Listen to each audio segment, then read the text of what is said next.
नीरज भैया, मैं आपसे कुछ बात करना चाहता हूं। बात शुरू करने का यह तरीका आमतौर पर प्रशांत का होता है।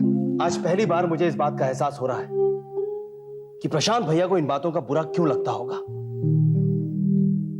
ये अंदाज न है। आमतौर पर प्रशांत की फरियादों का हल पापा जी किया करते हैं। अब तुम बताओ, तुम्हें किस बात का बुरा लगा? आप अच्छी तरह जानते हैं कि मुझे किस बात का बुरा लगा है। फिर भी मैं तुम्हारे मुंह से सुनना चाहता हूं। मैं ये देखना चाहता हूं कि तुम किस हद तक मुंहफट बन सकते हो। मुंहफट? इस घर में किसी भी बात का बुरा लगना या फिर आपकी मिताली दीदी या पापा की बात को क्रिटिसाइज करना, क्या ये मुंहफट होने की निशानी है? इस घर में ही नहीं, पूरी दुनिया में अपने नाजायज रिश्तों का बचाव करना, उसके लिए लड़ना झगड़ना, यह मुंहफट होने की निशानी है। मेरा किसी के साथ कोई नाजायज रिश्ता नहीं है। श्रेया सिर्फ मेरी एक दोस्त है। तो फिर अगर कंपनी उसे ट्रांसफर कर रही है तो तुम्हें क्यों इतना बुरा लग रहा है? आफ्टर ऑल बेहतर तनख्वाह और बड़ी पोस्ट के साथ उसे बैंगलोर भेजा जा रहा है ना। मुझे बुरा इसलिए लग रहा है निरंजन भैया, क्योंकि कंपनी ने इतना बड़ा और अहम फैसला मुझसे पूछे बिना ले लिया। एक एम्प्लॉय का ट्रांसफर बड़ा और अहम मुद्दा कब से बन गया रितेश? अभी पिछले हफ्ते में हमने दूसरे 3 एम्प्लॉयज को ट्रांसफर किया है। उनके तो नाम जानने तक की तुमने परवाह नहीं की। वो सारे एम्प्लॉयज मेरे दोस्त नहीं थे। मैंने उन्हें कंपनी में नौकरी नहीं दी थी। मतलब सवाल कंपनी के फैसलों का नहीं है, श्रेया दलाल का है। हाँ ठीक है, मुद्दा श्रेया दलाल का ही है, तो क्या मुझे सवाल पूछने का भी हक नहीं? पहले तुम मुझे एक बात का जवाब दो। क्या रिश्ता है तुम्हारा श्रेया दलाल के साथ? प्यार करते हो उसे? उसकी नौकरी के 1 हफ्ते के अंदर अंदर उसने 25 लाख रुपए जैसी बड़ी रकम की लोन मांगी। किसके कहने पर? अगर वो लोन एप्लीकेशन तुम्हारे पास आता तो क्या तुम उस पर साइन करके उसे पास कर देते? हाँ, कर देता। श्रेया ने वो लोन एप्लीकेशन मेरे ही कहने पर की थी भैया। और एक बात और, श्रेया मेरी दोस्त है, बल्कि दोस्त से कुछ ज्यादा। लेकिन हम दोनों के बीच ऐसा कोई रिश्ता नहीं है जैसा कि आप लोग समझ रहे हैं। प्लीज मुझे बता दीजिए, आप लोगों ने उसका ट्रांसफर क्यों किया?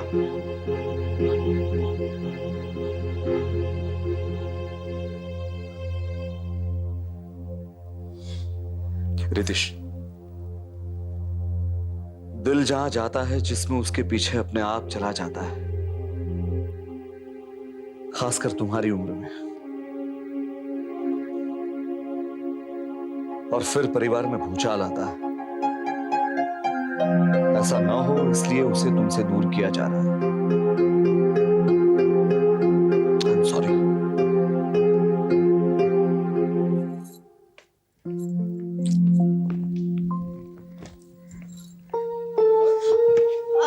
जय जिनेंद्र। जय जिनेंद्र, कहीं जा रही हो? नहीं तो। ओह, वो मैं सोनिया को ढूंढ रही थी। पता नहीं कहाँ चली गई वो। क्यों? क्या बेटे तुम्हें डर लगता है कि सोनिया तुम्हारी नौकरी छोड़कर कहीं चली जाएगी? नहीं तो। आपको ऐसा किसने कहा? नहीं कहा तो नहीं किसी ने, लेकिन मैं देखता आया हूं बेटे कि जब भी वो कहीं जाती है या किसी से मिलती है तो फौरन तुम वहां चली जाती हो उसे बुलाने, या फिर किसी काम के लिए उसे भिजवा देती हो, या फिर कम से कम अपने पास बिठा तो लेती हो। क्या बात है?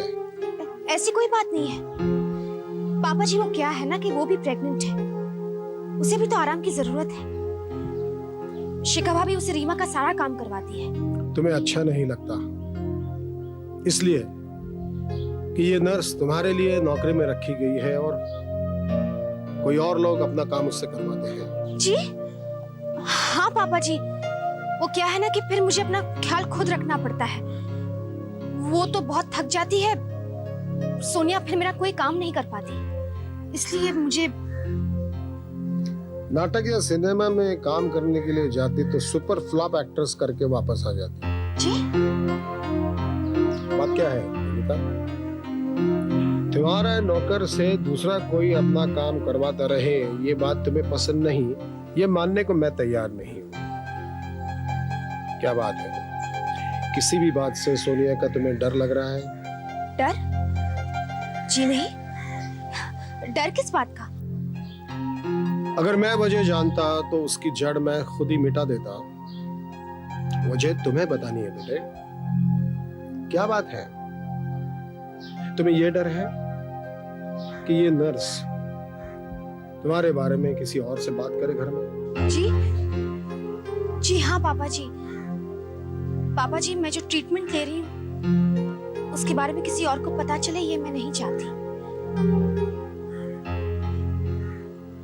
मुझे शर्म आती है, खासकर शिखा भाभी से। बेटा मैं समझता हूं, तुम चिंता मत करो। मैं देखूंगा कि तुम्हारी ये नर्स तुम्हारे ट्रीटमेंट के बारे में शिखा से ही नहीं बल्कि किसी से भी बात नहीं करेगी, ठीक है? और जानकी तुम्हारी गायनक के साथ बात कर चुकी है, वो जानती है तुम्हारे ट्रीटमेंट के बारे में, तो जानकी से तुम्हें शर्माने की कोई जरूरत नहीं। चल।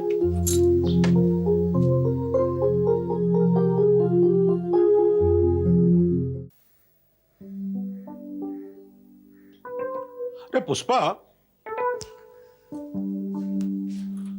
ये कुसुम हमारी समझ में क्यों नहीं आ रही है? कल तक कह रही थी कि प्रिया ने मायके वापस भेज दो, आज कह रही है कि वापस भेजने की कोई दरकार को नहीं। अगर ऐसा ही है तो हम क्यों उसके साथ झगड़ा करके उसको घर से निकाल कर जितेंद्र अभिमानी के साथ दुश्मनी कर ले? तू भी बदल के कह। कल तक तो तू भी कह रही थी कि प्रिया ने मायके वापस भेज दो, मायके वापस भेज दो, आज बोल रही है कोई दरकार को नहीं। हाँ, कह रही थी। तब मुझे उस पर बड़ा ही गुस्सा आता था क्योंकि घर का सारा काम मुझे अकेले को ही करना पड़ता था।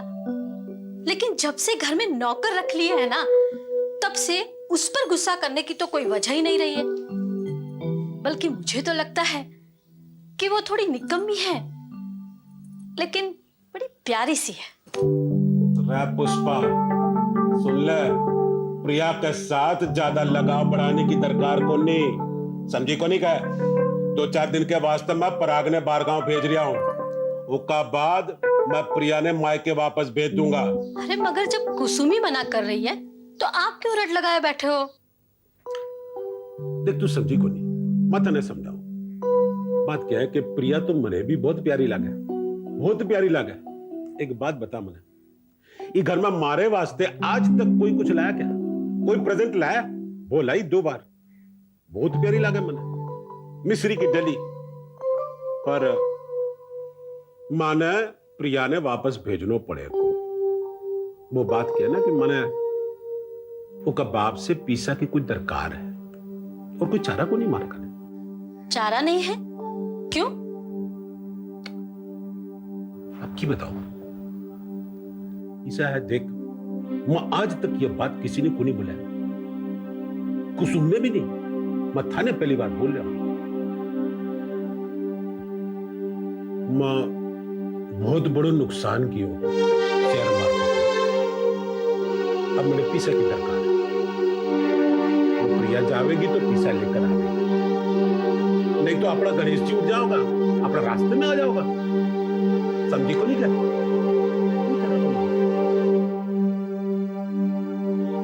जितेंद्र भाई, मैंने वो 4 ऑर्डर कैंसिल तो कर दिए हैं, लेकिन इससे हमें नुकसान बहुत होगा। कैसा नुकसान? हमने सैंपल टेस्ट करके ऑर्डर दिया तो कभी कैंसिल नहीं हुआ, खासकर तब जब माल अच्छा हो और फिर भी कैंसिल हो। ये तो पहली बार हुआ है। इससे हमारे सप्लायर में हमारी साख जरूर घटेगी। ठीक है, मगर आज तक कभी ऐसा नहीं हुआ कि किसी ने कंपनी के आदमी को पैसा खिलाकर अपना माल कंपनी में घुसाने की कोशिश की। यह भी नहीं कभी हुआ।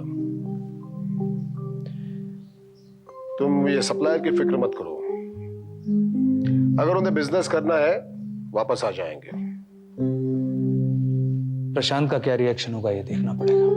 रिएक्शन क्या हो सकता है? यही हो सकता है ना कि मैंने पैसा लिया है तो ऑर्डर कैंसिल क्यों किया है। पारिक भाई, आपसे कुछ बात करनी है श्रेया के बारे में। क्या तय किया आपने? भाभी, आपको मिताली ने नहीं बताया? श्रेया का हमने ट्रांसफर कर दिया है। ना वो यहाँ रहेगी ना ही रितीश से मिल पाएगी। इस बारे में रितेश से पूछा आपने? रितेश? इसमें रितेश से क्या पूछना है? जैसे प्रशांत ने प्लेस किए हुए ऑर्डर्स कैंसिल करवाते हुए मैंने उससे कुछ नहीं पूछा, उसी तरह इस मामले में रितेश से हम कुछ नहीं पूछेंगे। बिजनेस में पैसे खाना एक चीज है और अपनी बीवी को छोड़कर किसी गैर औरत के साथ घूमना ये तो उससे भी बुरी बात है जानकी। आप बिजनेस में पैसे न खाने की बात कर सकते हैं, लोग कुछ भी कहे, लेकिन घर वाले जानते हैं कि आपने बिजनेस हमेशा नीति और उसूलों पर चलकर किया है। तो तुम ये कहना चाहती हो जानकी कि इस मामले में मैं रितेश से कुछ भी बात ना करूं?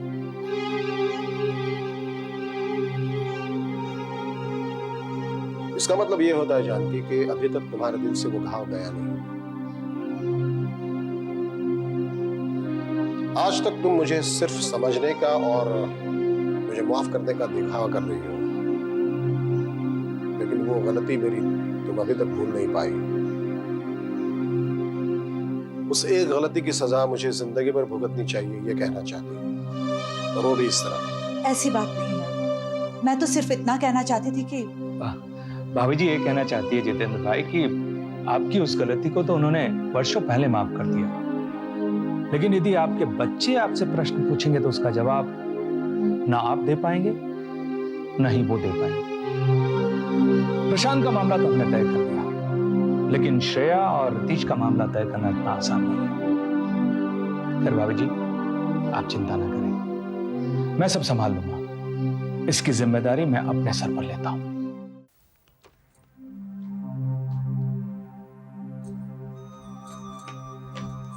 सोनिया, कहाँ जा रही हो? बाबूजी की दवाई लेने जा रही हूँ। मैं तुम्हें 2 घंटे से ढूंढ रही थी, कहाँ थी तुम? शिखा भाभी के रूम में, उन्हें IVF ET के बारे में समझा रही थी। डोंट वरी, आप IVF ET करवाने वाली ये बात मैंने उनसे कही नहीं है। अगर तुम्हें इस घर में काम करना है ना सोनिया, तो तुम्हें सिर्फ मेरा काम करना होगा। मेरी नजर के सामने रहना होगा और मेरे कमरे से बाहर नहीं निकलोगी। अच्छा हाँ, ठीक है।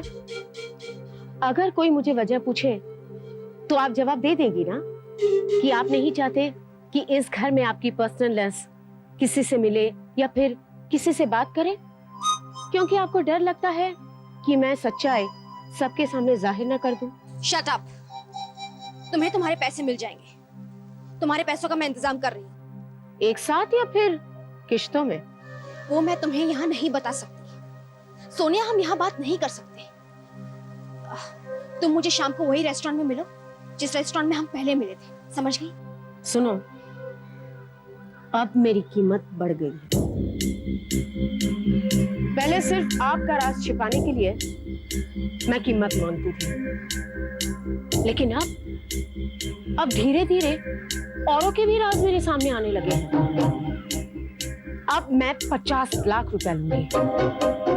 प्रशांत भैया का एक राज छिपाए रखने के 25।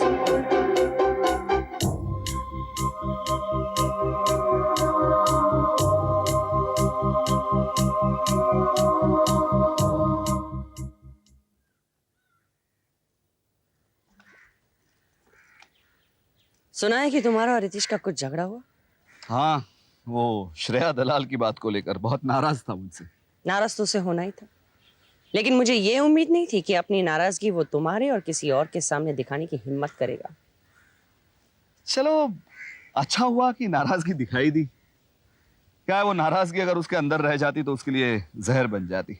हाँ, और नाराजगी अभी बाहर निकली है तो हम लोगों के लिए जहर बन जाएगी, है ना? आज तक रितीश ने अपने और श्रेया के रिलेशनशिप को दोस्ती का नाम दिया था। अब बात खुलकर बाहर निकली है कि ये दोस्ती से कुछ ज्यादा है। आई डोंट नो, बट तुम्हें नहीं लगता कि हम लोग कुछ ज्यादा ही रिएक्ट कर रहे हैं? ज्यादा रिएक्ट कर रहे हैं? वो लड़का अपनी बीवी को छोड़कर पराई औरत को लेकर घूम रहा है और तुम्हें ये सब कुछ ठीक लग रहा है? ताली एक हाथ से बजती है। तुम्हें नहीं लगता कि इसमें विनीता का भी कुछ? नहीं, इसमें विनीता की कोई गलती नहीं है। जब कोई भी इंसान शादी की शर्त को तोड़ता है तो सिर्फ अपने हवस के कारण। बाकी सब बहाने होते हैं। वो जितना वक्त श्रेया दलाल के साथ बर्बाद करता है, क्या उससे कम वक्त में वो विनीता को समझा नहीं सकता? विनीता को समझाने की, सहारा देने की जिम्मेदारी छोड़कर वो श्रेया दलाल के आगे पीछे घूमते रहता है। ये क्या है? और तुम कहते हो हमें कोई फिक्र नहीं होनी चाहिए? मैं ये कहना चाहता हूं कि तुम जरूरत से ज्यादा रिएक्ट कर रही हो मिताली। श्रेया दलाल को हमने ट्रांसफर कर दिया, तब तक बात ठीक थी, लेकिन रितिश के लिए इतना गुस्सा लेकर मन में घूमना कि जो तुम लेकर घूम रही हो वो ज्यादती है। गलती किसी से भी हो सकती है। गलती? ये गलती नहीं है निरंका। सोच समझकर विनीता की मजबूरी का फायदा उठाकर रितिश अपनी मनमानी कर रहा है। मक्कारी है ये, और मुझे मक्कारी से सख्त नफरत है। मक्कारी तो तुम भी करती हो बिजनेस में मिताली। जिंदगी बिजनेस नहीं है निरंक। जिंदगी में एक इंसान से भरोसे के नाम पर अपनी सारी जिंदगी किसी के नाम कर देता है। रिश्तों के साथ मक्कारी करने वालों को मेरे साथ कंपेयर मत करना। ये किसका गुस्सा दिल में लेकर तुम घूम रही हो मिताली? रितिश का या किसी और का? निमेश कोटक का?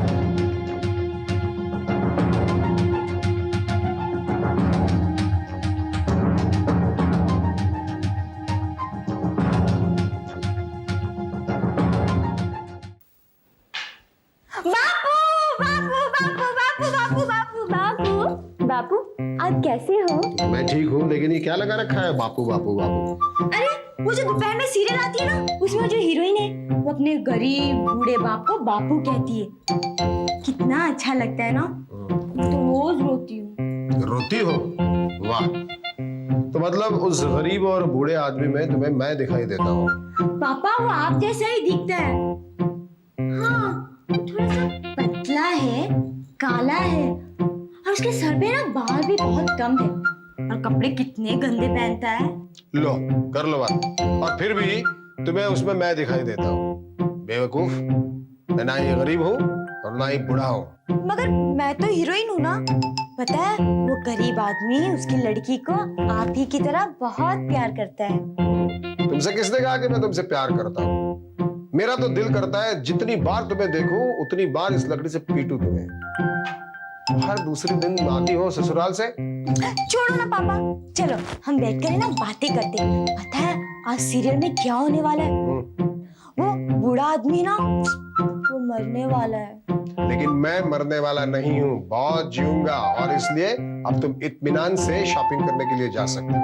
अब मुझे जरा काम करने के लिए जाना है। अरे सुनिए ना पापा, पता है वो हीरोइन उसे ना उसके ससुराल वाले घर से निकाल देते हैं, और वो दौड़ते हुए घर आती है और अपने बापू से लिपट जाती है और कहती है बापू बापू। लेकिन तुम्हें तो नहीं निकाला है ना घर से ससुराल वालों ने। हाँ, वैसे हर रोज अपनी सास का किचन जलाने की कोशिश करोगी तो वही होगा। अब मैं कहाँ किचन जलाती हूँ? वो तो एक बार मैंने गलती से गरम तेल के अंदर पानी डाल दिया था, और अब तो उन्होंने बावर्ची रख लिया है। तो ठीक है, ना मैं बूढ़ा हूँ, ना मैं गरीब हूँ, ना मरने वाला हूँ, और ना ही तुम्हें अपने घर से निकाल दिया गया है। तो हमारी स्टोरी, हमारी सीरियल इधर खत्म हो रही है। अब मुझे जरा मेरा काम करने दो। मगर घर पर तो कोई नहीं है। मैंने फोन पर पूछा था, सब बाहर गए हुए, और आप भी चले जाओगे तो मैं यहाँ अकेली क्या करूंगी? अरे फिर जाओ ना, अपने घर जाओ ना। वही ना, मैं नहीं जा सकती। क्यों? पराग के पापा ने सारा सामान भिजवा दिया है। क्यों?